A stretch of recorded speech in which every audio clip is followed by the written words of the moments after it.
Hola and welcome to a new episode of the Roofless Dog. My name is Julio Panisello. I am the dream alchemist at Roofless Painters, a free-range art school and gallery for nomadic artists of all stripes. And I'm here to present the next painting collection. In each episode, we feature the theme of our next painting project, so you can learn what we will be painting next, and also the reason why. Among other things, or among many things, we discuss the origin of the next collection, and also we explore different possibilities for visual representation on our work. And to do that, we use images of paintings throughout modern history. And we use them as inspiration, we use them as examples, stylistic examples of, and references, historical references that help us put our concept into context. Our episodes, if you're still here, you can just realize that our episodes are totally unprepared and varnished, just like our paintings, and messy and unpredictable, and you just never know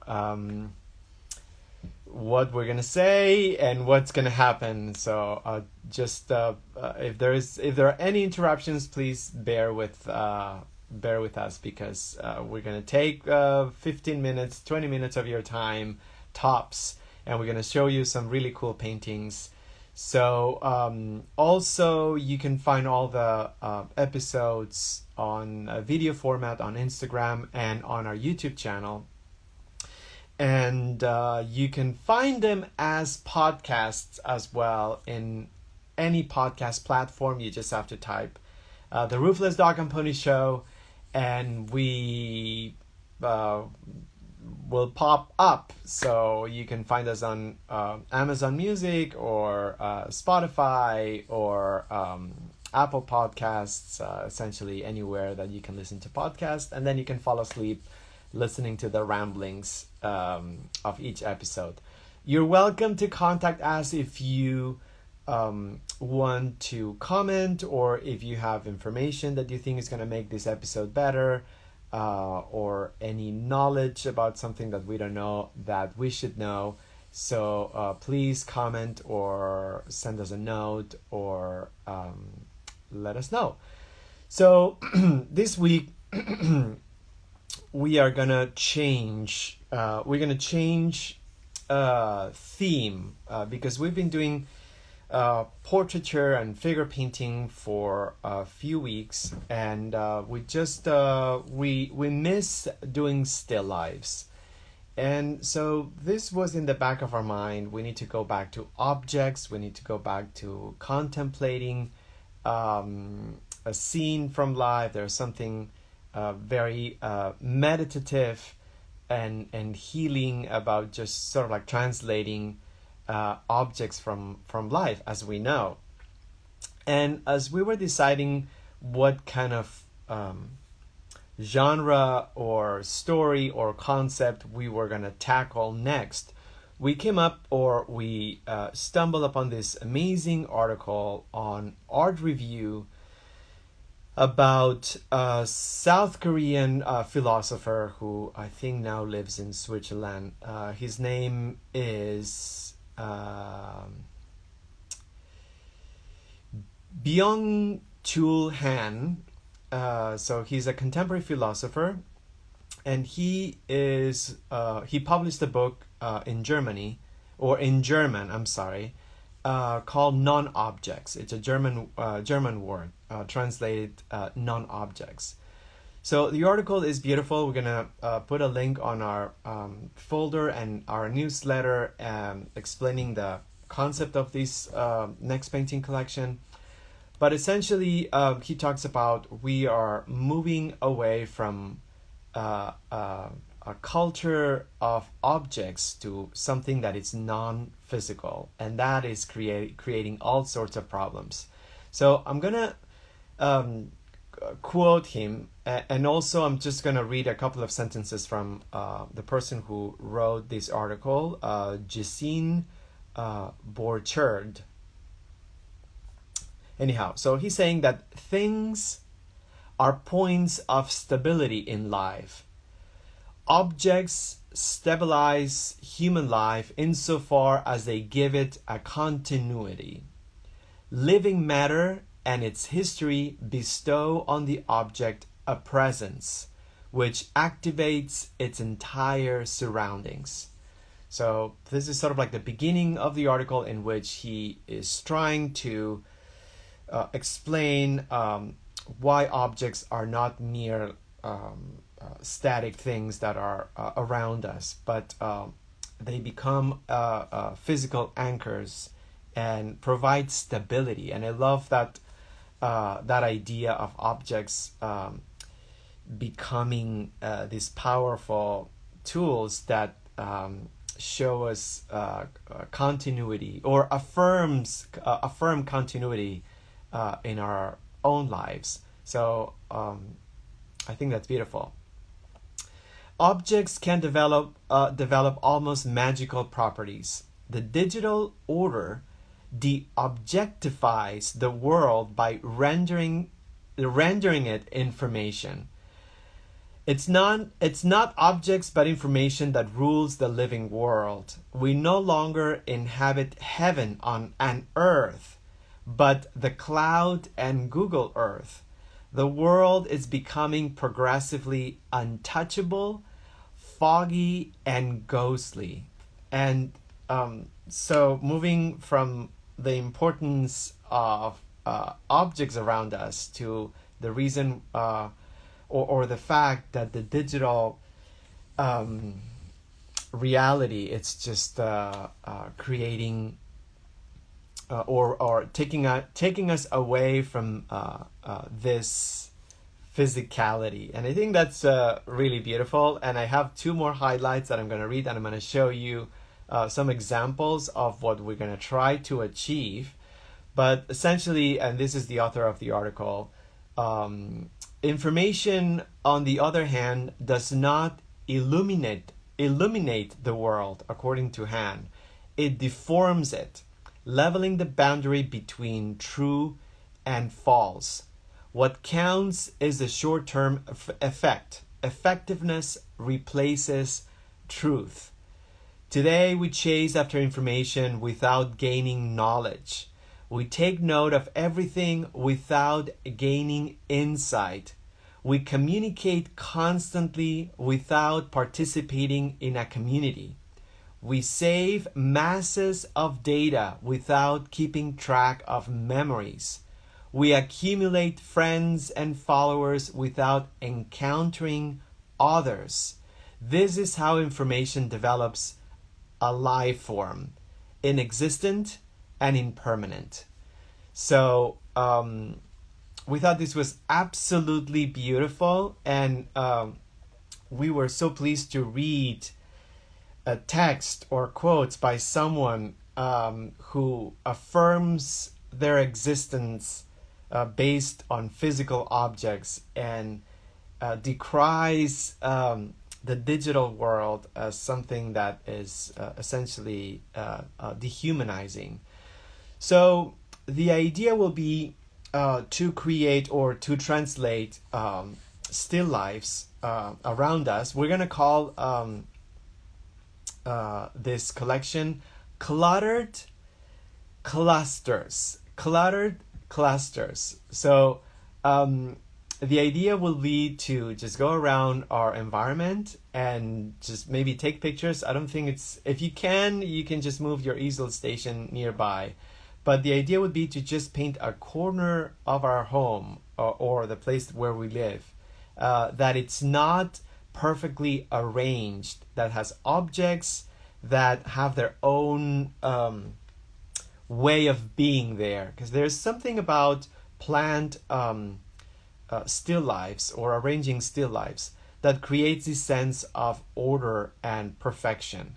So we just thought that after reading this, got inspired by the importance and the magic of objects. We did a while back a collection of series inspired by magical realism, which was a movement in between world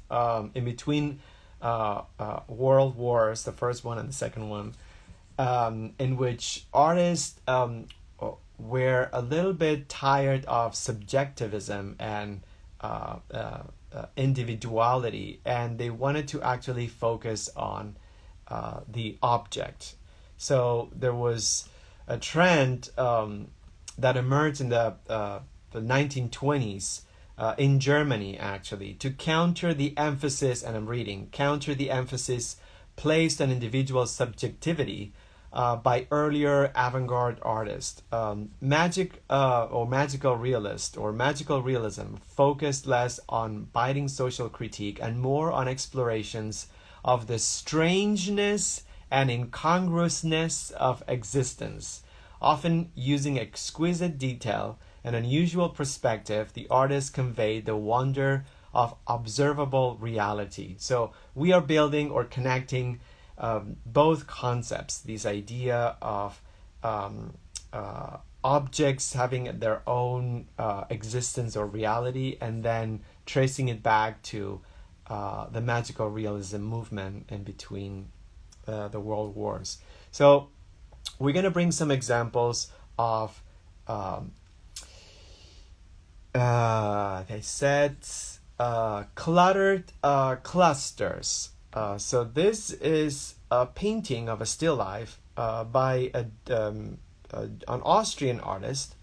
Her name was Greta Fritz. Greta Fritz, and we couldn't find a biography. Well, we did find a biography. Never mind. I'm just gonna see. It's not a great biography, but I'm just gonna. So she was an Austrian artist that worked.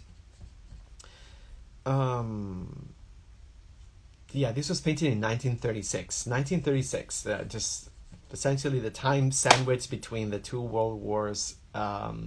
And so Greta Fritz was born in 1904 in Lower Austria. She lived in Vienna, and then she also lived in Paris.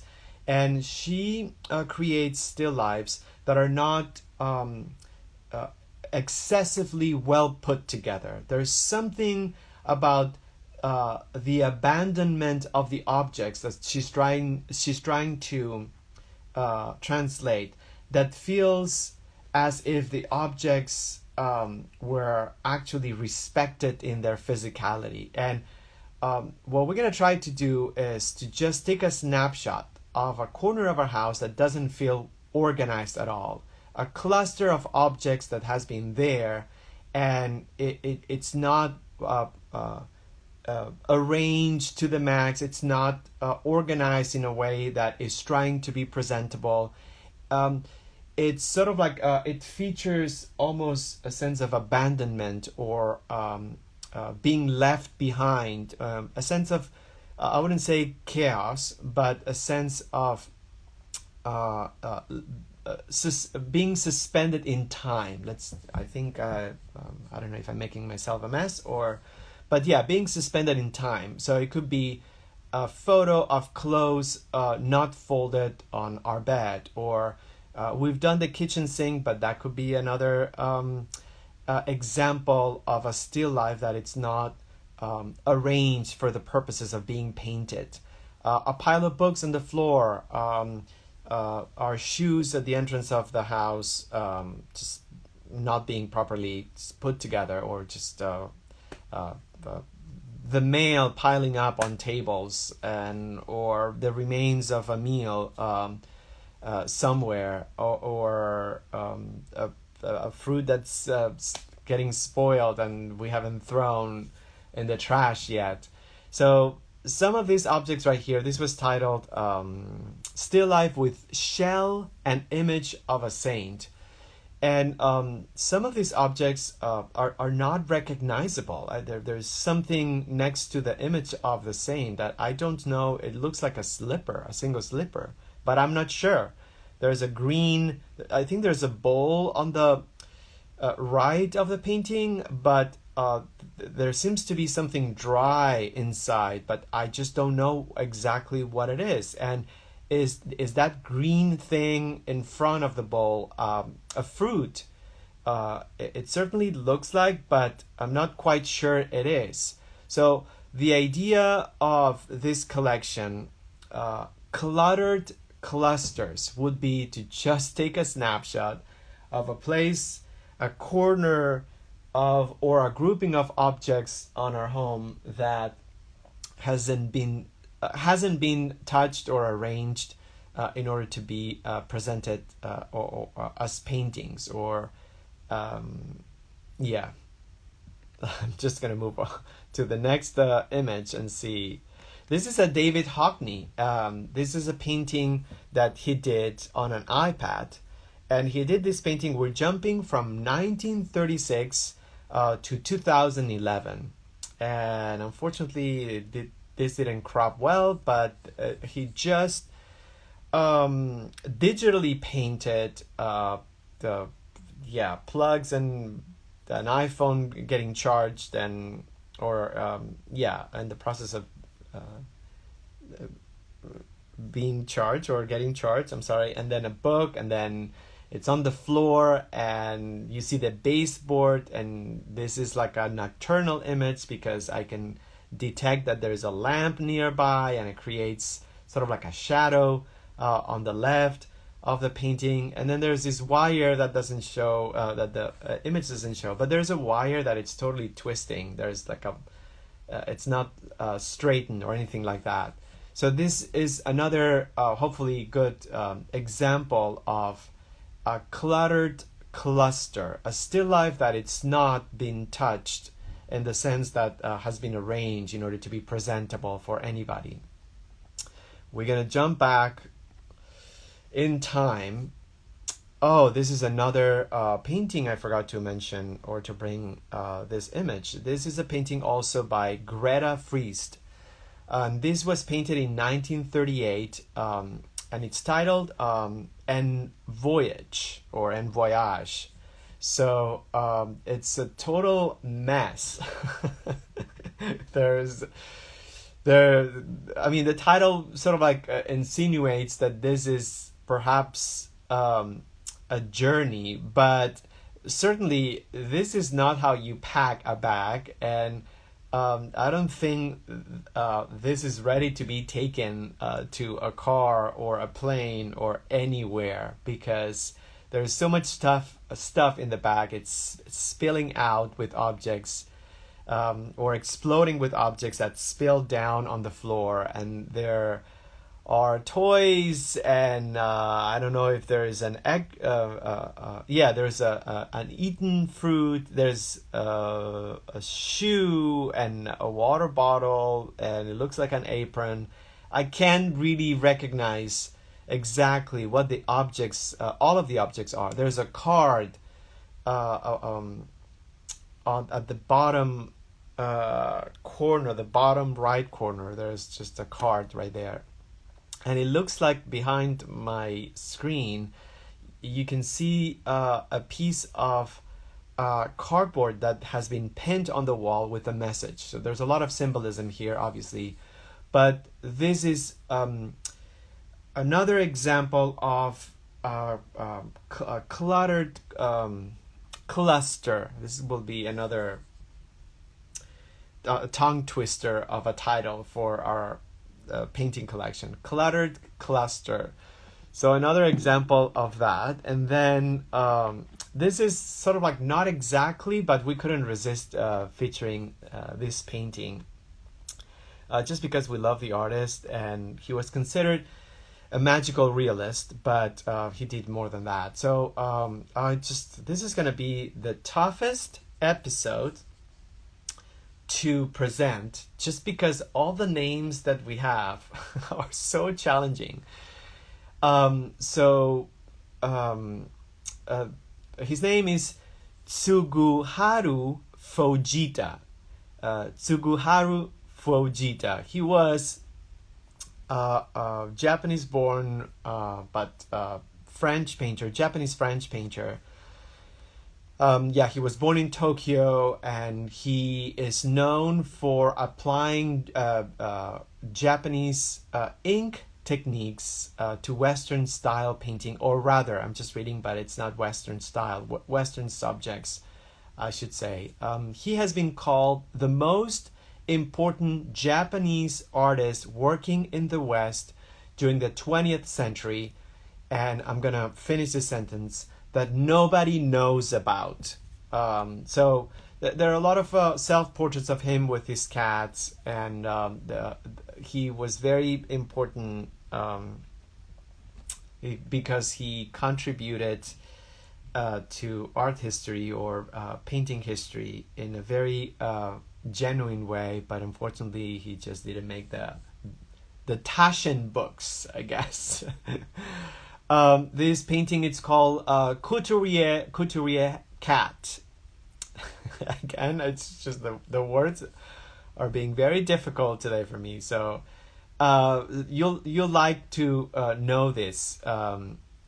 His book of cats, published in New York by Kovici Friedi, or Friede, in 1930, with 20 etched plate drawings by Fujita, is one of the top 500 in price rare books ever sold, and is ranked by rare book dealers as the most popular and desirable book on cats ever published. So there are a lot of cats on his paintings.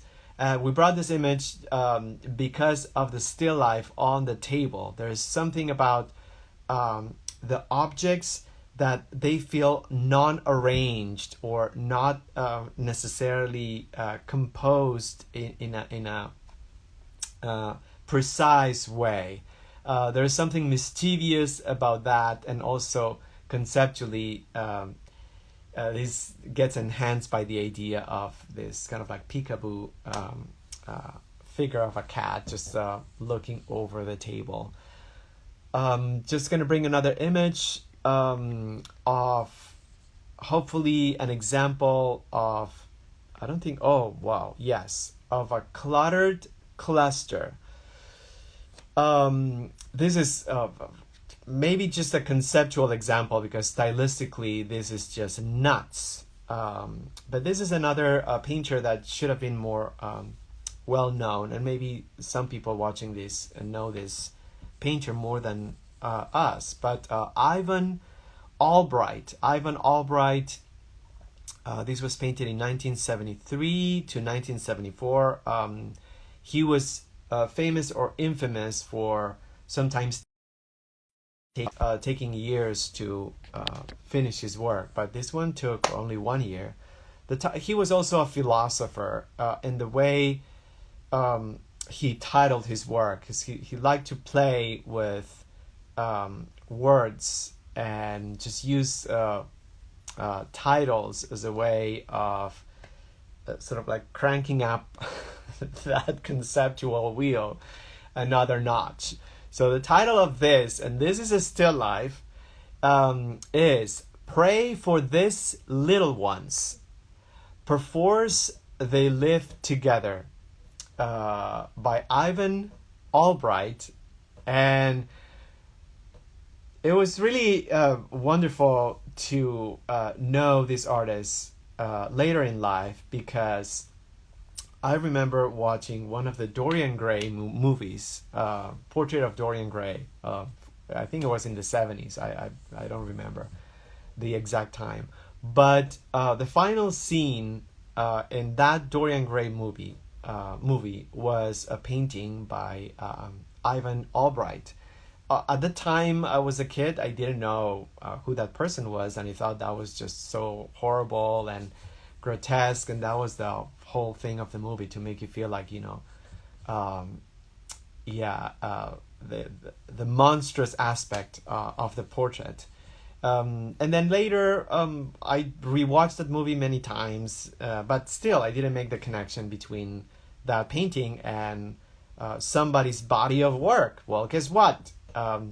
Ivan Albright was the painter that was commissioned to do that famous Dorian Gray portrait for the movie.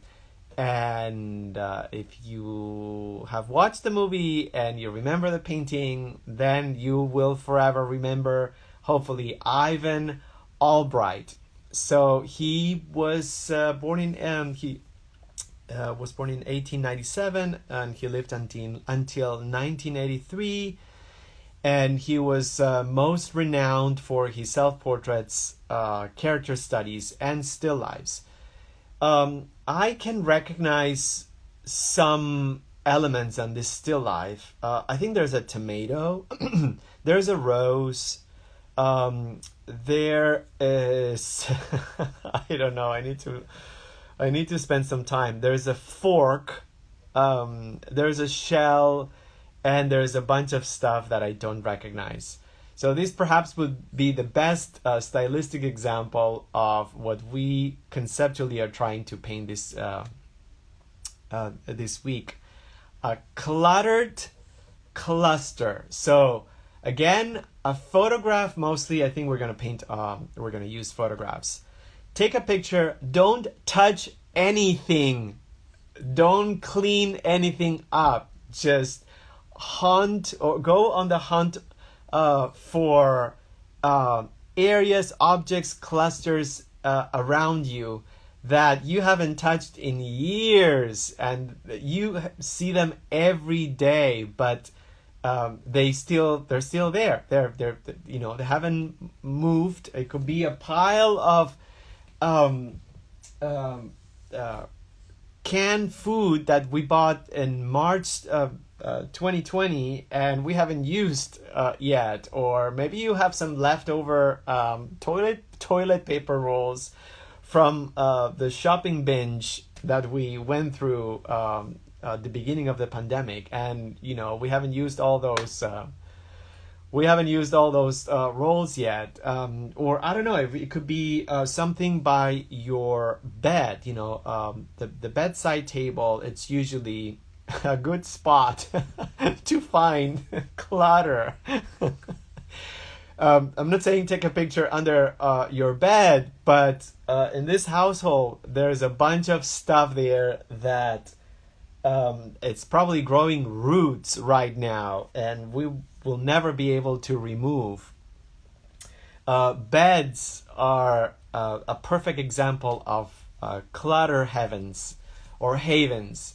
So it doesn't have to be an entire room, and you could do a close-up of that grouping, and if there's too much, you can simplify and then just do maybe a couple of objects.